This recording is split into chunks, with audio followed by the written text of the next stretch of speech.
शादी की पहली रात मैं दुल्हन बनी, फूलों की सेज पर बैठी अपने पति का इंतजार कर रही थी और बस यही सोच रही थी कि वह पहली ही नज़र में मुझे देखकर अपना दिल हार बैठे। वैसे तो मैं गांव की थी, लेकिन आज मैं सुर्ख लाल जोड़े में इतनी खूबसूरत लग रही थी कि जिसकी कोई हद नहीं थी। शादी से पहले मेरी सहेलियों ने मुझे पति को पहली रात को ही काबू में करने के लिए कई बातें बताई थी। मैं चाहती थी जब मेरा पति कमरे में आए तो मुझे पहली नज़र देखकर ही मेरा दीवाना बन जाए और मुझे उनका दिल जीतना था।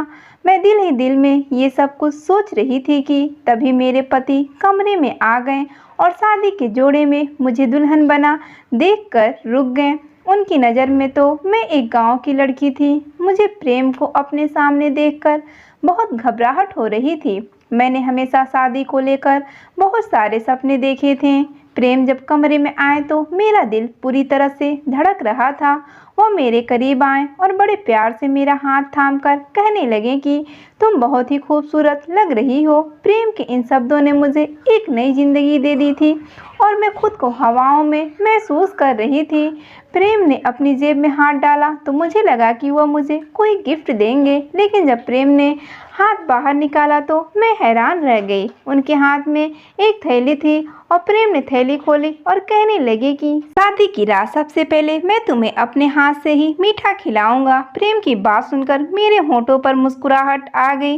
वह कह रहे थे कि वो मेरे लिए खास शहर से बर्फी बनवा कर लाए हैं।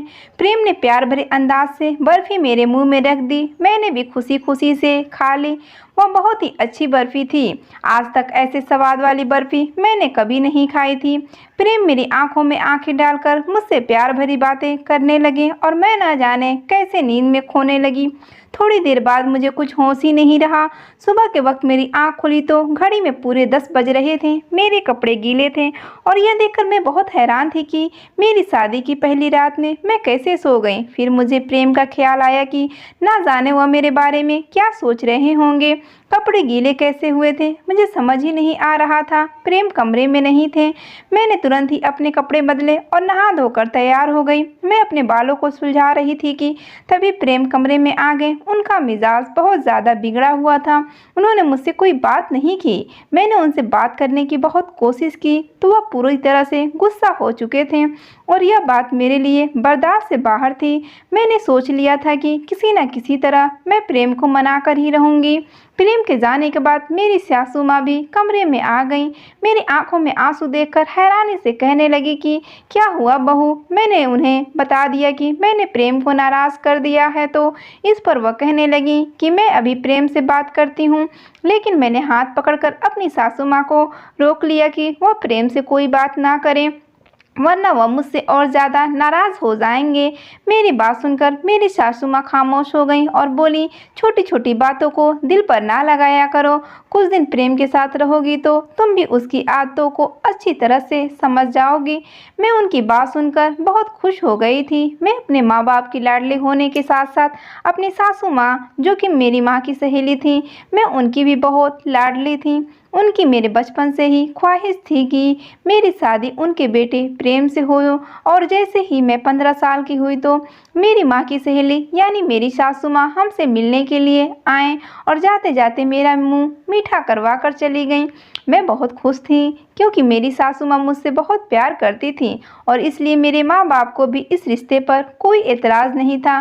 प्रेम की शहर में अच्छी नौकरी थी। वह सुबह सवेरे शहर के लिए निकल जाते थे और रात को ही घर लौटते थे। उनकी कमाई से ही मेरी सासू माँ ने गांव में एक आलीशान सा घर बनवा लिया था। बहुत सालों से मेरी और प्रेम की मुलाकात नहीं हुई थी क्योंकि वह ज़्यादा वक्त शहर में ही गुजारता था। घर लौटकर तो हमारे गांव आने का उसके पास वक्त भी नहीं होता था, लेकिन रिश्ता होने के बावजूद भी हमारे गांव मुझसे मिलने के लिए नहीं आया। इसी बात को लेकर मेरे दिल में अजीब से सवाल उठने लगे थे।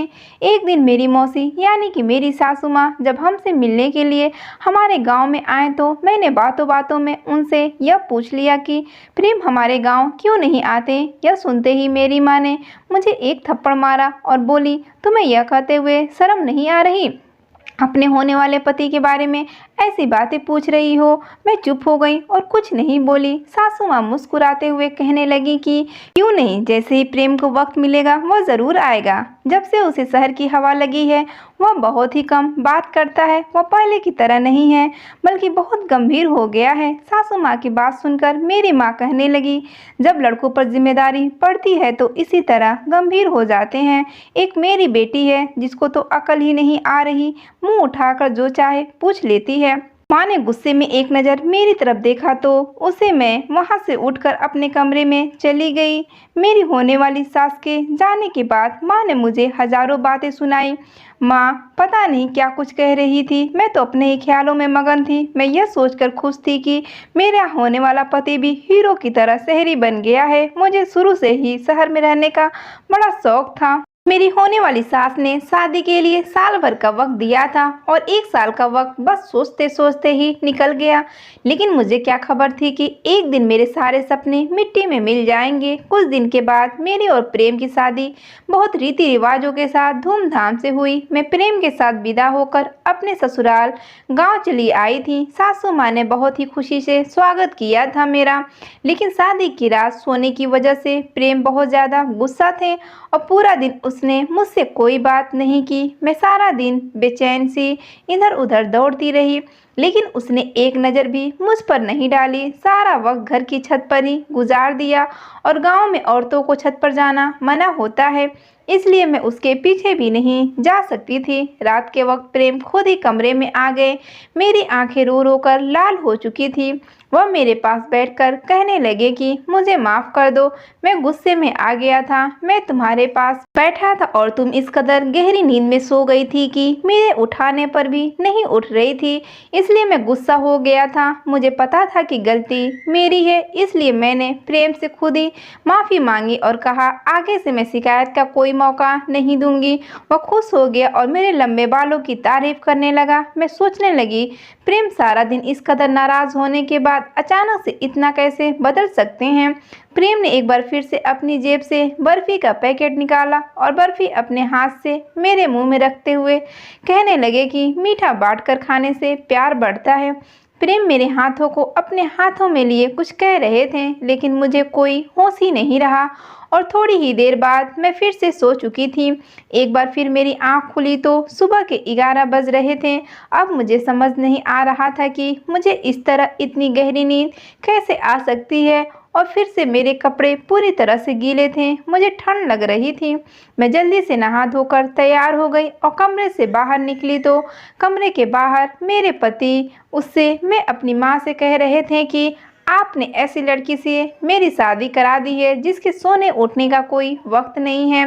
मैं कैसे इसके साथ सारी ज़िंदगी गुजार सकता हूँ। इसे मालूम नहीं कि गांव की औरतें सुबह सवेरे उठकर घर के काम काज करती हैं। आप सुबह से उठकर घर का सारा काम कर रही हैं और वो महारानी बनकर सो रही है। अगर ऐसा ही हाल रहा तो मैं ज़्यादा दिन तक आपकी बहू को अपने घर में बर्दाश्त नहीं कर सकता। प्रेम की यह सब सुनकर मैं घबरा गई। मैं सोच भी नहीं सकती थी कि मेरा पति इतना सख्त होंगे। इससे आगे बातें सुनने की मुझ में हिम्मत ही नहीं थी। मैं खामोशी से किचन में चली गई। सास ने सच में सुबह से सारा काम काज कर रही थी, क्योंकि किचन भी पूरी तरह से साफ था और दोपहर का खाना भी बन चुका था। मैं प्रेम के साथ साथ अपनी सासू माँ की नज़रों में भी गिर गई थी। मुझे रह रहकर अपने आप पर गुस्सा आ रहा था। ना जाने मुझे क्या हो गया था। मैंने सासू माँ से पूछा कि अगर कोई काम हो तो मुझे भी बता दीजिए, लेकिन वो पूरा काम कर चुकी थी और शायद इसी वजह से प्रेम हद से ज़्यादा गुस्सा थे। वो फिर छत पर जा चुके थे, क्योंकि उन्हें अच्छी तरह से पता था कि मैं उनके पीछे छत पर नहीं जा सकती। मैं सारा दिन रोती रही और सोचती रही कि मुझे प्रेम का साथ ना तो पूरी तरह नसीब हुआ और ना ही उनके दिल में जगह बना सकी। प्रेम के शब्दों ने मुझे अच्छी तरह यह बात बता दी थी कि अगर मैंने कोई गलती की तो वह मुझे घर से बाहर निकाल देगा। मेरे गांव से बार बार मेरी माँ का फ़ोन आ रहा था। माँ कह रही थी कि एक हफ्ते के लिए घर आकर रह जाओ। बेटा, रस्म के मुताबिक शादी के बाद लड़की 1 हफ्ते के लिए अपने मायके में रहने के लिए जाती है। मैं बिल्कुल भी नहीं जाना चाहती थी, क्योंकि प्रेम मुझसे पहले से ही नाराज थे। ऐसे में अगर मैं उनको छोड़कर माँ के घर चली जाती तो शायद वह कभी मुझसे बात ही नहीं करते। रात के वक्त प्रेम कमरे में आ गए। मुझे बड़ी हैरानी हुई, वह अचानक ठीक कैसे हो गए थे। वो मेरे पास बैठकर खुद ही पूछने लगे कि तुम्हारी माँ का फ़ोन क्यों आया था। मैंने सारी बात बता दी तो कहने लगे कि अच्छी बात है, तुम चली जाओ, वरना माँ कहने लगेगी कि मैंने मना किया है। कल से मेरी नौकरी भी शुरू हो रही है। मैं भी सुबह ही शहर निकल जाऊंगा और रात को ही घर वापस लौटूंगा। तुम 1 हफ्ता वहाँ गुजार कर आ जाओ और माँ को भी अपने साथ ले जाना। मैं भी खुशी खुशी राजी हो गई। प्रेम ने मुझे फिर से मीठी बर्फ़ी खिला दी और कहने लगे तुम इसे जल्दी जल्दी खाने के बजाय आराम से खाया करो। मैं प्रेम की इस तरह से बदलते हुए स्वभाव को देखकर बहुत हैरान थी कि दिन में इतने कड़वे हो जाते हैं और रात को बर्फी की तरह मीठे। वह जितने सख्त हैं उतनी ही फिक्र करने वाले भी थे, और उनका गुस्सा करना भी सही था। मेरी गलती की वजह से वह गुस्सा थे। प्रेम कहने लगे कि माँ को बताकर आता हूँ कि तुम्हें कल गांव जाना है, मेरा इंतज़ार करना, मैं अभी आ रहा हूँ। प्रेम की बात सुनकर मैंने मुस्कुरा दिया। मैंने सोच लिया कि मैं किसी भी सूरत में आज नहीं सोऊंगी और मुझे प्रेम का इंतज़ार करना था। गांव जाने से पहले उनके दिल में अपनी सारी दूरी को मिटाना था, इसलिए मैं उनका इंतज़ार करने लगी। लेकिन उनके वापस आने से पहले ही एक बार फिर मैं सो चुकी थी। सुबह मेरी आंख 10 बजे खुली तो प्रेम शहर की तरफ निकल चुके थे। प्रेम के गुस्से की वजह सिर्फ और सिर्फ मैं थी। मैं यह सोच सोच कर परेशान थी कि मेरे कपड़े गीले कैसे हो जाते हैं। मैं कमरे से निकली तो मैं भी गांव जाने के लिए तैयार हो चुकी थी। सासू माँ मुझे कहने लगी कि प्रेम तो चला गया है, अब हम दोनों को गांव जाना पड़ेगा। मैं बड़े बुझे बुझे दिल से अपने मायके के लिए निकल गई। मेरा दिल तो प्रेम के साथ ही शहर चला गया था। अब मुझे उनसे 1 हफ्ते के बाद ही मिलना था। मेरे घर वाले मुझे देखकर बहुत खुश हुए और मेरी छोटी बहन की खुशी का तो कोई ठिकाना ही नहीं था। सारे गांव में मेरे आने की खबर पहुंच गई, इसलिए गांव की सभी औरतें मुझे देखने के लिए आने लगीं। गांव में मेरी सहेली की शादी थी। गांव आकर मुझे उसकी शादी में घूमने का मौका मिल गया। खूब शोर शराबा हो रहा था, लेकिन फिर भी मेरे दिल में कोई खुशी नहीं थी, क्योंकि मेरा दिल तो प्रेम के साथ अटका हुआ था। हैरानी की बात यह थी कि जब से मैं अपनी माँ के घर आई थी मुझे बिल्कुल भी नींद नहीं आ रही थी और प्रेम के कमरे में आते ही बिस्तर पर सो जाया करती थी। यहाँ तो मैं करवटें बदलती रहती थी। शायद प्रेम की याद मुझे सोने नहीं दे रही थी। मेहंदी की रात थी। पड़ोसन मौसी की बहन का बेटा राकेश शहर से शादी में घूमने के लिए आया था। वह बचपन से ही गांव आता जाता रहता था। मुझे देखते ही मेरे पीछे घूमने लगा। मैं हैरान थी कि इसे क्या हुआ है। उसकी नज़र मुझ पर जमी हुई थी और इस बात को शायद मेरी सासू माँ ने भी महसूस किया था। मुझे अजीब सी घबराहट हो रही थी। पहले ही मेरे और प्रेम के बीच का रिश्ता कुछ ठीक नहीं चल रहा था और राकेश के बारे में सासू माँ को अगर पता चला तो मेरा बसा बसाया घर उजड़ जाएगा। इसलिए मैं पड़ोसन मौसी के घर से निकलकर अपने घर वापस आ रही थी कि राकेश मेरे पीछे पीछे चला आया और मुझे रोककर कहने लगा कि मैं तुमसे प्यार करता हूँ और अगर तुम कहो तो मैं तुम्हारे घर रिश्ता भिजवाना चाहता हूँ। मैंने गुस्से में राकेश से कहा कि मेरी शादी हो चुकी है और बेहतर यही है कि आगे से तुम कोई ऐसी बात ना करो। मेरी बात सुनकर राकेश कहने लगा, शहर में मेरा बहुत बड़ा बंगला है, गाड़ी है, रुपया है, पैसा है, सब कुछ है। मैं तुम्हें बहुत खुश रखूँगा, लेकिन तुम अपने पति को छोड़कर मेरे पास चली आओ। मुझे क्या पता था कि 17 साल की उम्र में ही तुम शादी कर लोगी।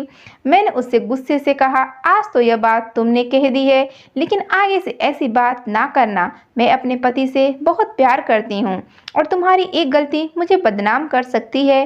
राकेश उस वक्त वापस लौट गया, लेकिन मेरे लिए मेरी सहेली की शादी मनाना बहुत मुश्किल हो गया था। राकेश बहाने बहाने से अपने फ़ोन से मेरी फ़ोटो खींच रहा था। जैसे तैसे 1 हफ्ता गुजर गया और मैं अपनी सासू माँ के साथ वापस अपने घर आ गई। प्रेम शायद आज काम से जल्दी घर लौट आए थे। हम कल दोपहर को घर पहुँचे थे और प्रेम पहले से ही घर पर थे। प्रेम को देखकर मैं बहुत खुश हूँ। अपना सामान रखने के लिए कमरे में गई तो प्रेम अपनी माँ से मिलने के लिए उनके कमरे में चले गए। मैंने सोचा कि मैं भी कुछ देर अपनी सासू माँ और पतिदेव के साथ बैठ जाती हूँ, फिर घर के काम कामकाज करूंगी। इसलिए सामान रखकर मैं भी दोबारा सासू माँ के कमरे की तरफ। सासू माँ के शब्दों ने मुझे हैरान कर दिया। मैं सोच भी नहीं सकती थी कि मेरा घर उजाड़ने वाली कोई और नहीं बल्कि मेरी अपनी सासू माँ है। गुस्से में प्रेम से कह रही थी कि मैंने जाते वक्त तुझसे कह दिया था कि हमारे वापस आने तक डिवोर्स के कागज़ बनवा लेना, लेकिन तुझे कुछ होश ही नहीं है। मैंने खुद अपनी आंखों से देखा है कि तेरी पत्नी कितनी गलत है, लेकिन तू तो आंखों पर पट्टी बांध कर बैठा हुआ है। प्रेम कह रहा था कि माँ, मेरे लिए उसे छोड़ना मुमकिन नहीं है। वह मेरी पत्नी है, मैं उसे बहुत प्यार करता हूँ। उसमें हजार गलती सही, लेकिन मैं उसे अपनी ज़िंदगी से अलग नहीं कर सकता। मुझे समझ नहीं आ रहा था कि यह सब क्यों हो रहा है। सासू माँ मुझे इतने चाव से ब्याह कर लाई थी, तो वह मुझे डिवोर्स क्यों दिलवाना चाहती थी। और प्रेम जो मुझे बहुत ही सख्त लगते थे, वह कितनी प्यार से बातें कर रहे थे और मेरी खातिर अपनी माँ से लड़ रहे थे। मेरा दिल पूरी तरह उलझ चुका था। रात को जब प्रेम कमरे में आए तो मेरा बिल्कुल भी बर्फी खाने का दिल नहीं था। मैंने बर्फी के पैकेट को उनके हाथ से ले लिया। जबकि माँ उनको किसी काम के लिए आवाज़ लगाने लगी तो वह कमरे से निकलकर चले गए। मैंने चुपके से बर्फी के पैकेट को एक कोने में छुपा दिया। अब मुझे नींद नहीं आएगी और मैंने आंखें बंद कर ली थी। जब प्रेम कमरे में वापस आए तो मेरी जान निकल गई। जो कुछ मैंने देखा, मुझे अपनी आंखों पर यकीन ही नहीं हो रहा था। प्रेम ने जब भरकर पानी मेरे ऊपर डाल दिया और मैंने आंखें नहीं खोली। आज मैं दूध का दूध और पानी का पानी करना चाहती थी। प्रेम किसी को आवाज़ देकर कहने लगे कि अंदर आ जाओ, यह पूरी तरह से बेहोश हो चुकी है। थोड़ी देर में एक खूबसूरत सी लड़की मेरे कमरे में चली आई। इससे ज़्यादा मुझ में बर्दाश्त करने की हिम्मत नहीं थी। ठंडे पानी से मेरा शरीर कांप रहा था। मैं उठकर बैठ गई। मुझे जगा हुआ देखकर उन दोनों की आंखें फटी की फटी रह गई। मैं उस वक्त इतना गुस्से में थी कि प्रेम से भी मुझे डर नहीं लग रहा था। मैंने प्रेम से कहा कि सच सच बताओ, ये लड़की कौन है और तुम बर्फी में ऐसा क्या मिलाते थे जो मैं अपना होश खो बैठी थी। तुमने यह सब क्यों किया और मुझे इतना बड़ा धोखा क्यों दिया। मैं सवाल पर सवाल पूछते चली जा रही थी और मेरे अंदर एक तूफान सा उठ रहा था। प्रेम सर झुकाए कहने लगा कि यह लड़की मेरी पत्नी है। वह कभी भी मुझसे शादी नहीं करना चाहते थे, लेकिन मेरी सासू माँ ने ज़बरदस्ती उनका रिश्ता मुझसे तय कर दिया। उनके मुंह से पत्नी का नाम सुनकर मेरे सर पर आसमान गिर पड़ा था और वह कहने लगे कि माँ मेरे ऊपर दबाव डाल रही थी कि तुम साक्षी को छोड़ दो। प्रेम ने साक्षी को छत वाले कमरे में रखा था, क्योंकि गांव में औरतों को छत पर जाना मना है। इसलिए प्रेम को यकीन था कि मैं कभी भी उनके पीछे छत पर नहीं जाऊंगी। प्रेम जानबूझकर बर्फी में नशे की दवा मिलाया करते थे ताकि मैं सो जाऊं और उसका यह राज कभी न जान पाऊं। साक्षी शादी से पहले शहर में अच्छी नौकरी करती थी, इसलिए माँ को लगता था कि वो इज्जतदार लड़की नहीं है और इसलिए मैं बार बार कहती थी कि मैं साक्षी को डिवोर्स दे दूं। प्रेम कह रहा था कि सासू माँ ने आत्महत्या करने की धमकी भी दी थी, इसलिए उसने मुझे अपनाया है। प्रेम साक्षी को किसी भी हालत में छोड़ना नहीं चाहता था और इस बात का मुझे भरोसा हो गया था। प्रेम मुझे सारा सच बता रहे थे, जिसे सुनकर मेरे पास कहने के लिए कुछ भी नहीं था। मैं जान गई थी कि सासू माँ उस दिन साक्षी और प्रेम के डिवोर्स की बात कर रही थी, जिसे सुनकर मैंने गलत नतीजा निकाल लिया था। मेरी बर्बादी के पीछे सिर्फ प्रेम का हाथ नहीं था, बल्कि मेरी सासू माँ का भी पूरा हाथ था, जिन्होंने यह जानबूझकर किया था। उनके बेटे ने अपनी पसंद से शादी कर रखी थी, इसलिए उन्होंने ज़बरदस्ती उसके साथ मेरी दूसरी शादी करवा दी। मैंने प्रेम के साथ ज़िंदगी को लेकर कई सपने देखे थे। ऐसे इंसान के साथ मैं कभी भी ज़िंदगी नहीं बिता सकती थी, जो किसी और से इस कदर प्यार करता था। उसकी खातिर मुझे नशे वाली बर्फ़ी तक खिला सकता था। मैंने अपना सामान बांध लिया और सासू माँ को नमस्ते कहकर अपने गांव के लिए निकल गई। सासू माँ ने मुझे रोकने की बहुत कोशिश की और वह बार बार मुझे यकीन दिलाना चाहती थी कि प्रेम साक्षी को छोड़ देगा, लेकिन मैं कभी भी ऐसे इंसान के साथ अपनी ज़िंदगी नहीं गुजार सकती थी। मैंने अपने माँ बाप से कहकर प्रेम से डिवोर्स ले लिया था। मैं अपने माँ बाप की लाडली थी, वह मुझे खुद ही किसी ऐसी आग में नहीं झोंकना चाहते थे।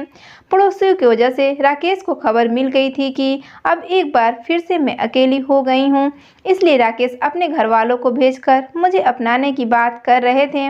मैं अभी शादी नहीं करना चाहती थी, इसलिए मैंने साफ इनकार कर दिया।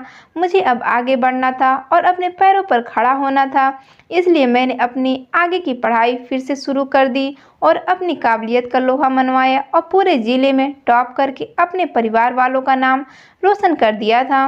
दोस्तों, अगर हमारी कोई बहन इस लड़की की तरह परेशानी से झेल रही है तो वह हिम्मत ना हारे। हमेशा याद रखो कि कामयाबी हमेशा उन्हीं को मिलती है जो ज़िंदगी में आगे बढ़ने के लिए नए रास्ते ढूंढते रहते हैं।